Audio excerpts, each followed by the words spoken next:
আসসালামু আলাইকুম। সংবাদে আপনাদের সবাইকে স্বাগতম জানাচ্ছি। আমি ফাইজা। শুরুতেই সংবাদ শিরোনাম। ইসলামী আন্দোলন ৪০, এনসিপি ৩০, জামায়াতের জোটে আসন সমঝোতা যা দাঁড়াচ্ছে। এদিকে নানাভাবে নির্বাচনী আচরণবিধি লঙ্ঘন করা হচ্ছে, মন্তব্য নাহিদ ইসলামের।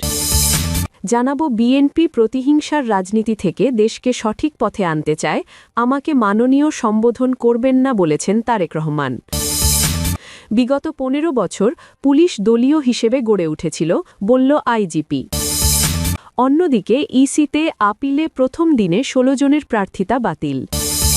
সবশেষ জানাবো নির্বাচন থেকে সরে দাঁড়ানো জামায়াত নেতার কোরবানি বিষয়ক বক্তব্য ভাইরাল। এতক্ষণ শুনছিলেন সংবাদ শিরোনাম, এবার বিস্তারিত খবর। ইসলামী আন্দোলন ৪০, এনসিপি ৩০, জামায়াতের জোটে আসন সমঝোতা যা দাঁড়াচ্ছে। জামায়াতে ইসলামীর সঙ্গে জোটভুক্ত দলগুলোর নির্বাচনী আসন সমঝোতা চূড়ান্ত পর্যায়ের কাছাকাছি পৌঁছেছে। এখন আলাদা করে দলগুলোর সঙ্গে জামায়াতের বৈঠক হচ্ছে। মনোনয়নপত্র প্রত্যাহারের সময়সীমা শেষ হওয়ার আগেই আসন সমঝোতার বিষয়টি চূড়ান্ত রূপ পাবে বলে সংশ্লিষ্ট সূত্রগুলো জানিয়েছে। ত্রয়োদশ সংসদ নির্বাচনে অংশ নিতে আসন সমঝোতা চূড়ান্ত করতে গত কয়েক মাসে দফায় দফায় আনুষ্ঠানিক ও অনানুষ্ঠানিক বৈঠক করে ৮টি দল।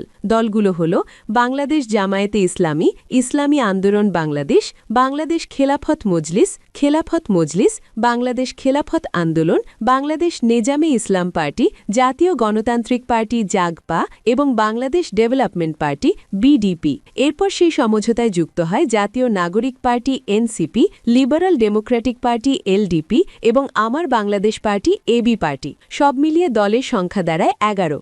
আলোচনা চলমান অবস্থায় জামায়াত ২৭৬টি আসনে এবং ইসলামী আন্দোলন ২৬৮টি আসনে প্রার্থী মনোনয়ন দেয়। এর পাশাপাশি এনসিপি ৪৭টি, এবি পার্টি ৫৩টি, বাংলাদেশ খেলাফত মজলিস ৯৪টি, খেলাফত মজলিস ৬৮টি, এলডিপি ২৪টি, খেলাফত আন্দোলন ১১টি, নেজামে ইসলাম পার্টি ৬টি, জাগপা ৩টি এবং বিডিপি ২টি আসনে মনোনয়নপত্র জমা দেয়। সমঝোতা হলে একটি আসনে জোটের একজন প্রার্থী রেখে বাকিদের মনোনয়নপত্র প্রত্যাহার করা হতে পারে। ১২ই ফেব্রুয়ারি অনুষ্ঠেয় ভোটের আগে মনোনয়নপত্র প্রত্যাহারের শেষ সময় ২০ জানুয়ারি। সংশ্লিষ্ট সূত্রগুলো বলছে জামায়াত ১৯০টি আসন নিজেদের জন্য রেখে বাকি আসনগুলো অন্য দলগুলোকে ছেড়ে দিতে চায়। ইসলামী আন্দোলনকে ৪০টি, এনসিপিকে ৩০টি, বাংলাদেশ খেলাফত মজলিসকে ১৫টি, খেলাফত মজলিসকে ৭টি, এলডিপিকে ৭টি, এবি পার্টিকে ২টি এবং বিডিপিকে ২টি আসন ছাড় দেওয়া হতে পারে। নানাভাবে নির্বাচনী আচরণবিধি লঙ্ঘন করা হচ্ছে, অভিযোগ নাহিদ ইসলামের। নানাভাবে নির্বাচনী আচরণবিধি লঙ্ঘন করা হচ্ছে, এ বিষয়ে নির্বাচন কমিশন কঠোর ব্যবস্থা নেবেন বলে আশা প্রকাশ করেছেন ঢাকা ১১ আসনের প্রার্থী ও জাতীয় নাগরিক পার্টির এনসিপি এর আহ্বায়ক নাহিদ ইসলাম। তিনি বলেন, ইউরোপীয় ইউনিয়নকে জানিয়েছি, লেভেল প্লেয়িং ফিল্ড নিয়ে আমাদের এখন পর্যন্ত আত্মবিশ্বাস নেই। শনিবার দুপুরে রাজধানীর ইন্টারকন্টিনেন্টাল হোটেলে ইউরোপীয় ইউনিয়নের নির্বাচন পর্যবেক্ষণ প্রতিনিধি দলের সঙ্গে বৈঠক শেষে তিনি এসব কথা বলেন। আসন সমঝোতা প্রসঙ্গে নাহিদ ইসলাম বলেন, এনসিপি এর অবস্থান শিগগিরই স্পষ্ট হবে। আগামী ১১ বা ১২ তারিখের মধ্যে এ বিষয়ে ঘোষণা আসতে পারে। তিনি দাবি করেন, জামায়াত ও এনসিপি এর জোট নির্বাচনী প্রস্তুতিতে অনেকখানি এগিয়ে রয়েছে এবং গণভোটের পক্ষে ইতিমধ্যে প্রচারণা শুরু করেছে। আসন সমঝোতার আনুষ্ঠানিক ঘোষণা এলে আর বড় কোনো চ্যালেঞ্জ থাকবে না। বিএনপি প্রতিহিংসার রাজনীতি থেকে দেশকে সঠিক পথে আনতে চায়, বলেছেন তারেক রহমান। প্রতিহিংসার রাজনীতি থেকে বাংলাদেশকে বের করে আনার কথা বললেন বিএনপির চেয়ারম্যান তারেক রহমান। রাজনৈতিক মতপার্থক্য যাতে দেশকে বিভক্তির পথে ঠেলে না দেয়, সে কথাও বলেছেন তিনি। শনিবার রাজধানীর বনানীতে একটি হোটেলে সংবাদ মাধ্যমের সম্পাদকদের সঙ্গে শুভেচ্ছা বিনিময়ের আয়োজন করেন তারেক রহমান। সেখানে তিনি এ কথাগুলো বলেন।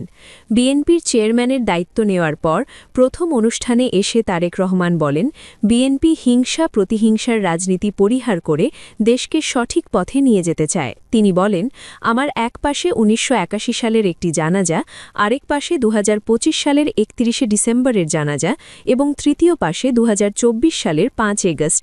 এসব ঘটনা সামনে রাখলে বোঝা যায় আগের অবস্থায় ফেরার কোনো প্রয়োজন নেই। দেশ যে মূল্য দিয়েছে, বিশেষ করে ৫ আগস্টের ঘটনা, তার রাজনীতিকে নতুনভাবে ভাবতে বাধ্য করেছে বলে মন্তব্য করেন তারেক রহমান। সব রাজনৈতিক পক্ষকে আলোচনা আলোচনার মাধ্যমে সমাধান খোঁজার আহ্বান জানিয়ে বিএনপির চেয়ারম্যান বলেন, মতপার্থক্য থাকতেই পারে, কিন্তু সেটি যেন কোনোভাবেই মতবিভেদ বা জাতিকে বিভক্ত করার পর্যায়ে না যায়।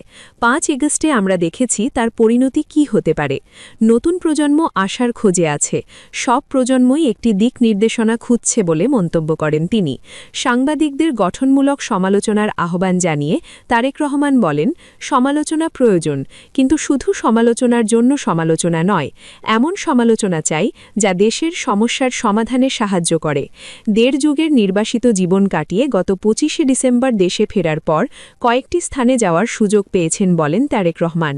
সেই অভিজ্ঞতার কথা জানিয়ে তিনি বলেন, আমার মনে হয়েছে রাজনীতিবিদদের ওপর দেশের মানুষের প্রত্যাশা অনেক এবং সব প্রত্যাশা পূরণ সম্ভব না হলেও রাষ্ট্রের সঠিক পথে অগ্রযাত্রা নিশ্চিত করা তাদের দায়িত্ব। বিগত ১৫ বছর পুলিশ দলীয় হিসেবে গড়ে উঠেছিল, বললেন আইজিপি। পুলিশের মহাপরিদর্শক আইজিপি বাহারুল আলম বলেছেন, বিগত ১৫ বছরে পুলিশ দলীয় পুলিশ হিসেবে গড়ে উঠেছিল। নানা ধরনের বিচ্যুতি ছিল। আমরা অনেক গণবিরোধী কাজ করেছি। জুলাই আগস্টে বিপুল পরিমাণ আন্দোলনকারী শহীদ হয়েছেন। লোভী দলকানা পুলিশ সদস্যের কারণে আমাদের ওপর অনেক দায়ভার এসেছে। এগুলো থেকে বেরিয়ে এসে পুলিশকে আবার স্বমহিমায় দাঁড় করানো, মনোবল বৃদ্ধি করা, তাদের কাজে ফিরিয়ে আনার জন্য গত ১ বছর ধরে চেষ্টা করছি। শনিবার দুপুরে Rangpur police line school and college অডিটোরিয়ামে রংপুর বিভাগে কর্মরত পুলিশের বিভিন্ন ইউনিটের অফিসার ও ফোর্সের সাথে বিশেষ কল্যাণ সভা শেষে সাংবাদিকদের এসব কথা বলেন আইজিপি। আইজিপি বলেন, আইনগত কাজ করতে গেলে মানুষ ভুল বোঝে। তারা মনে করে এরা ৫ আগস্টের আগের পুলিশ, তারা কেন গ্রেফতার করবে, রাস্তা ছেড়ে দিতে বলবে? নির্বিঘ্নে আইন প্রয়োগ করাই পুলিশের কাছে বড় চ্যালেঞ্জ। আইজিপি বাহারুল আলম বলেন, আইন শৃঙ্খলা সভায় উপদেষ্টাদের বলেছি, নির্বিঘ্নে আইন প্রয়োগে আমাকে সমর্থন ও গ্রিন সিগন্যাল দিতে হবে। আমি নিরপেক্ষভাবে আইন প্রয়োগ করতে চাই। এনসিপি কিংবা বড় দলের নেতারা আসামি গ্রেফতার নিয়ে কথা বলবে, এমন ভয় থাকলে পুলিশ সদস্যরা ঠিকমতো কাজ করতে পারবে না। আমরা যদি অন্যায় করি তবে অবশ্যই আপনারা আমাদের ধরবেন। তিনি বলেন, নির্বাচনে আইন শৃঙ্খলা পরিস্থিতি স্থিতিশীল রাখা আমাদের দায়িত্ব। পুলিশের সাথে ৬ লাখ আনসার থাকবে। এছাড়া নির্বাচন পূর্ব সেনাবাহিনী, নৌবাহিনী, বিমান বাহিনী আমাদের সাথে রয়েছে। বর্ডার গার্ড, কোস্ট গার্ড অপরাধ নিয়ন্ত্রণে কাজ করছে।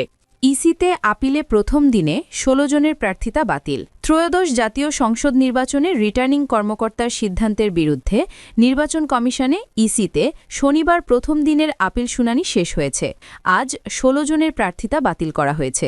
শনিবার সকাল ১০টা থেকে শুরু হয়ে এ শুনানি বিকেল ৫টা পর্যন্ত চলে। রাজধানীর আগারগাঁয়ে নির্বাচন কমিশন কার্যালয়ের অডিটোরিয়ামে এ শুনানি হয়। এতে স্থানীয় পর্যায়ে মনোনয়ন বাতিলের বিরুদ্ধে আপিল করা প্রার্থী ও তাদের প্রতিনিধিরা অংশ নেন। শুনানি শেষে ইসির জ্যেষ্ঠ সচিব আখতার আহমেদ জানান, প্রথম দিনে ৭০টি আপিলের শুনানি অনুষ্ঠিত হয়।